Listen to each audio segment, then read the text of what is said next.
Modern money relies on a strange collective agreement. We organize the entire global economy around standardized sheets of cotton and linen, slips of paper with no physical backing and no intrinsic use. The Founding Fathers learned the dangers of unbacked paper the hard way. To fund the Revolutionary War, the Continental Congress issued millions in notes called continental currency, promising that these bills would be redeemable for future wealth. Without any gold or silver to restrict the supply, the value of the currency collapsed.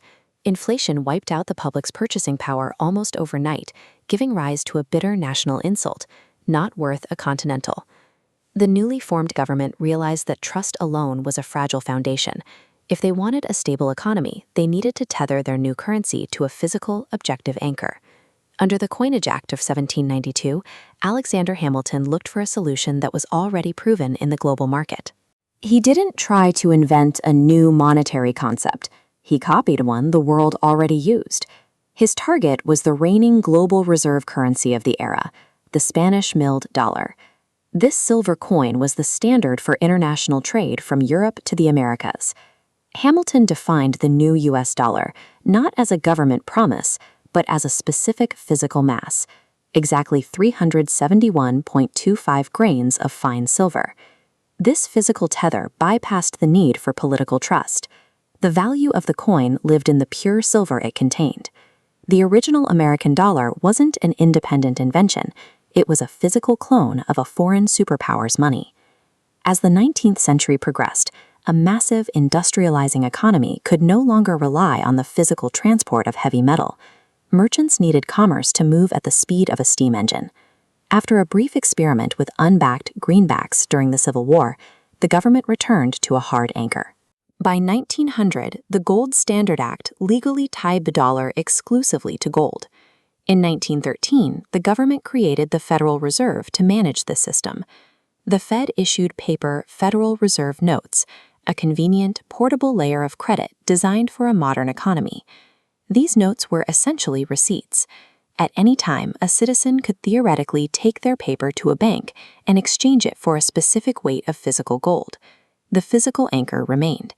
The United States had simply built a highly efficient paper system on top of a giant vault of metal.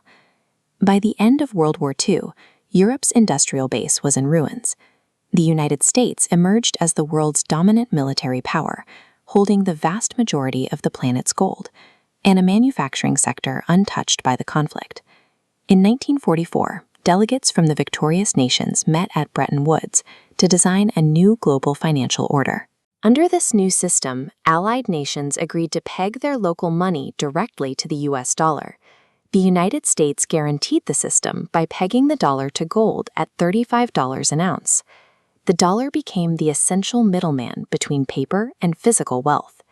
The US dollar had officially usurped the British pound, becoming the world's universal proxy for gold. By the 1970s, the system reached a breaking point. To fund the Vietnam War and social programs, the US had printed vastly more paper dollars than it had gold in its vaults to back them.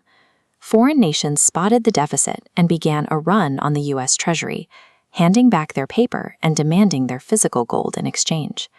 In 1971, President Richard Nixon acted to stop the drain of national reserves. He made a sudden television announcement unilaterally severing the dollar's link to gold. The anchor was cut. For the first time in history, the world's primary currency had no physical backing whatsoever. The US dollar was now technically identical to the failed continental currency of the 1700s, backed only by the word of the government. While history predicted a total collapse, the dollar didn't fail. The infrastructure built during the Bretton Woods era had made the dollar too essential to the global economy to abandon. The world still required dollars to buy oil, settle international trades, and fill central bank reserves. This massive locked-in demand created a new kind of value. This created an exorbitant privilege. Because the rest of the world needs dollars to function, the United States can borrow trillions in its own currency at minimal interest rates, with almost no risk of default. The dollar evolved from a Philosopher Krone of a Spanish coin into a global, free-floating abstraction. Today, the US dollar is no longer anchored by the chemistry of silver or the security of a gold vault. Its value is held in place by the inescapable economic and military gravity of the United States, a system so central to global trade that the world has no current alternative.